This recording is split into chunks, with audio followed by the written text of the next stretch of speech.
Suuna Ben tugeza kukuba nti tumutegeera yani tuwulira omuntu wa musajja asabula endongo musajja ageze bwati radio giyingira oti bino tubiwulira naye ogamba oti ati hayi kirozi kya radio kakijje nombe buddu radio kati radio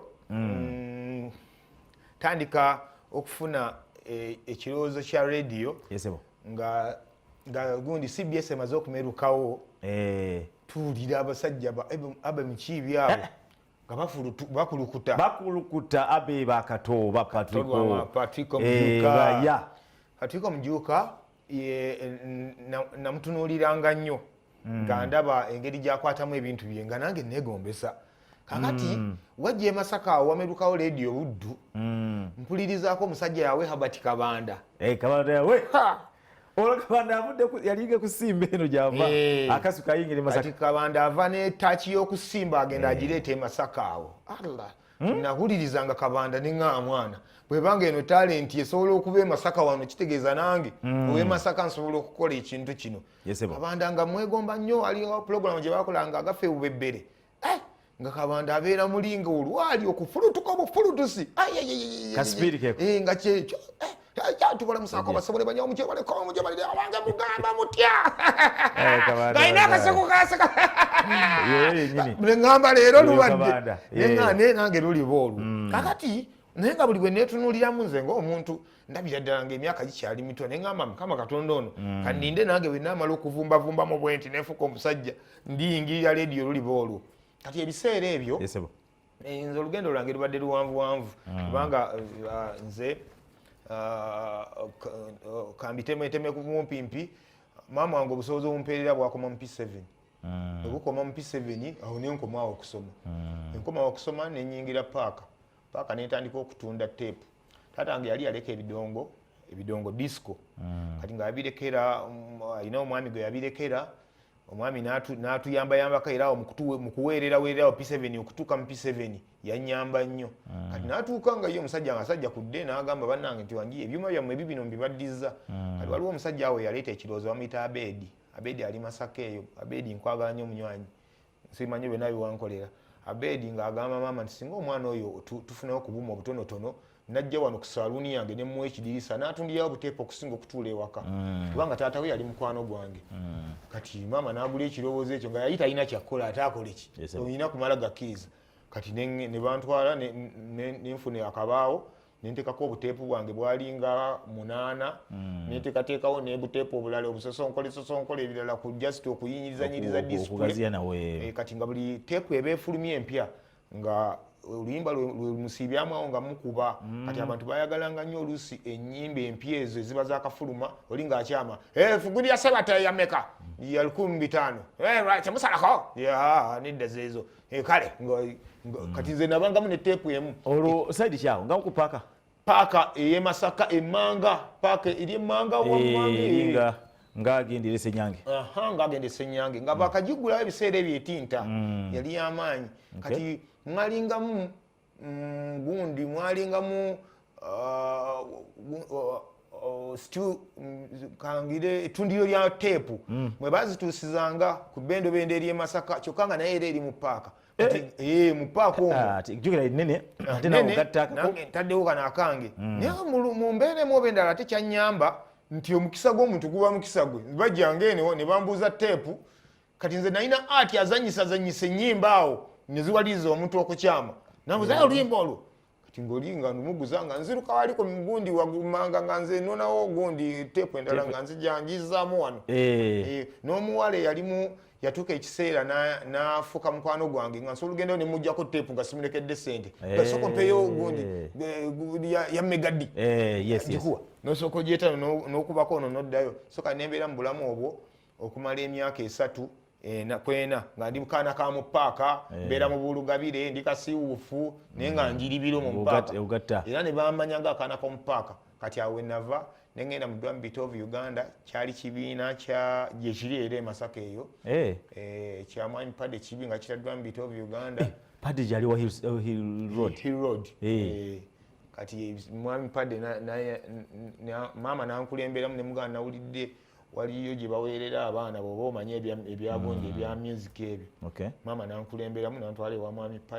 Pade teyayingira nanzikiriza naŋŋamba nti nno nze okutandika okuweera olina kumala kuyiga bintu bino nembeera mu drum beat nga bwe ngenda mu buteepu wange bwenja mu training mwaka mulamba ebintu nembiyiga kati embeera master gye yandabirangamu nga yalaba akaana akayiribi akagala ebintu ebyokukola kati ng'ali awo wakati mu kuzaabuzibwa agamba ono omwana muweerere oba muwe ssente agende ayongere mu bukago bizinesi bwakole kati nampita nambuuza nga ebintu byonna obikola bulungi nnyo anti nga dansi ezo zonna nzikola ebivuga byonna mbikuba oba nabona obudingidi obwo bwemulaba nzanyisiza mu bidongo byange byonna byonna nabiyigira mu biseera ebyo naye omusajja oyo yali musajja mutendesi mutuufu ow'amaanyi nnyo sinzina nkyenyiza mwogerako sina kyenyiza mwogerako so kati mwami Pade nanyamba ne mugamba Master njagala kuddayo ku ssomero yeekanga nnyo n'omutima ng'alabye dda sina nawe nfaanana kubeera nti nsobola n'okwagala okudda ku ssomero ne mugamba Master bulijjo nkiina era bannange abasoma mbeegomba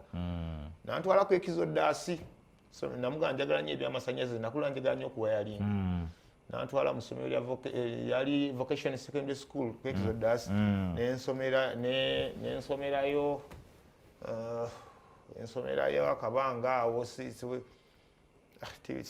yantusana mu S2 namwegaya mga Master nja kulivayizinga nnyo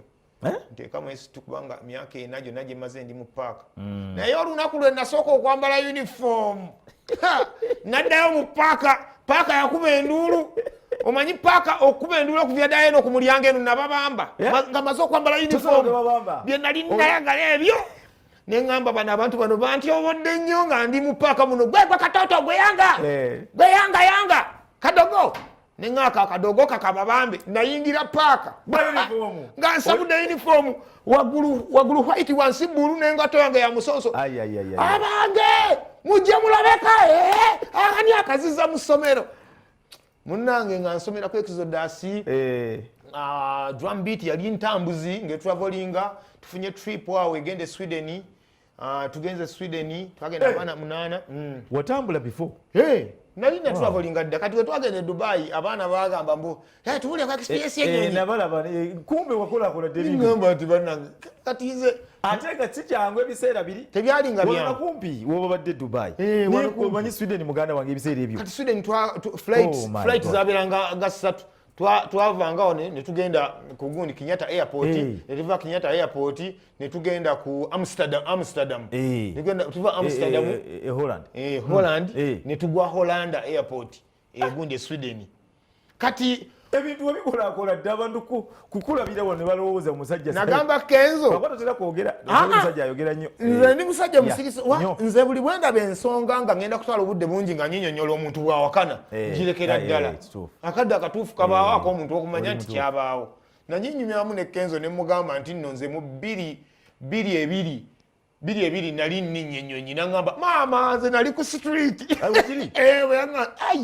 kitegeeza 2 omuntu okuva e Masaka n'oyingira Sweden nangamba nze nali ku street ebiseera ebyo nga bwangamba so e Sweden nenzirayo omulundi ogwokubiri nga ntuse mu senior 3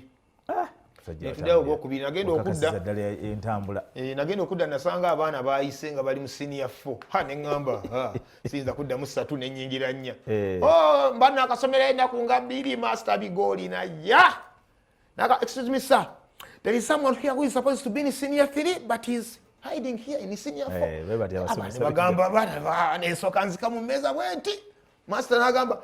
where is Suuna Ben nenvayo n'obutabo bwange ne banzikiriza mu senior 3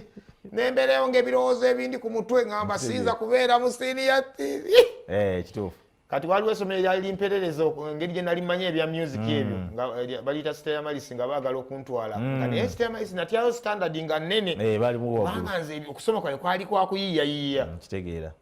kati nenga ngenze ku stage ekijja kijje nengera noonya bbuulu waliwo omulenzi coordinator ali bbuulu naye nga naye muyizi naye nga agamba edimasi ekino akitegeera n'omwana bwati tumwetaaga okusobola okwongera okutumbula music waffe kati nga bbuulu ngenda mulanga muga nzikiriza okujja ku Stella Malisi yankwatyawo nantwala mu office ne bampeerawo basale nenyingira essomero nga naye Master Pade tabitegeddeeko kati akakubagano wekajjiraawo Master Pade nanyigira nanyombesa nga ayagala okwetonda amalala g'ekivubuka ne sangwa mangu kulaga kwetonda kwange kati naŋŋamba nti nkuwummuza mu drum beat kati wampumuza mu drum beat nyingira kaliyoki endiyoki ekwata akati endiyoki yedda gaali maanyi va ku bino abaana bye bazanyiddemu ne babyonoona twalina okuvuganya e Masaka nga waliyo Club Idols waliyo Achievers Squad waliyo simanyi abaana nga bayina gundi nga ziri nga okuvuganya okuli wali kw'amaanyi nyingira ekisaawe kya gundi kya kaliyoki gayi wange yanyingiza bamuyita Sentongo Jamiru yamansako ku sente oba gayi wange Jamiru anyingiza kaliyoki nga n'okusulansula wowe wenva nengenda kusitera malisaawo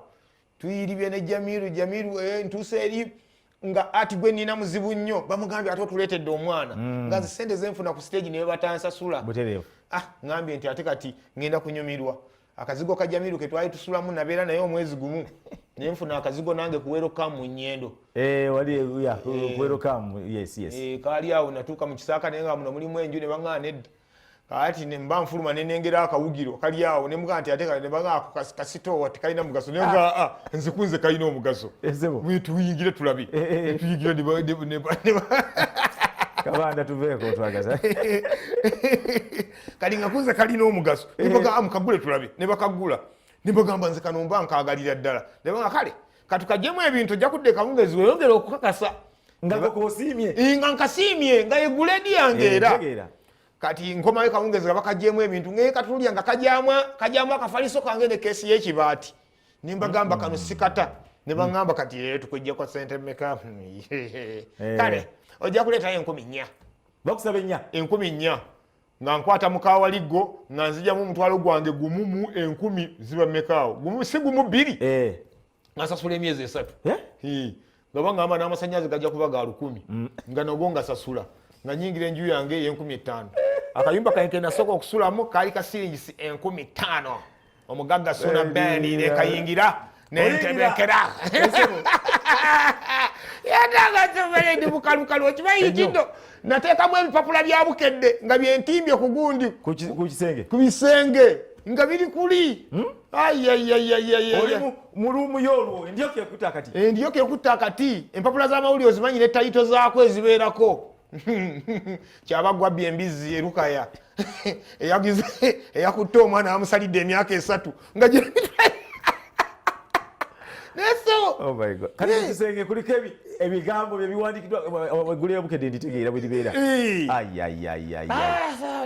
kawa katonda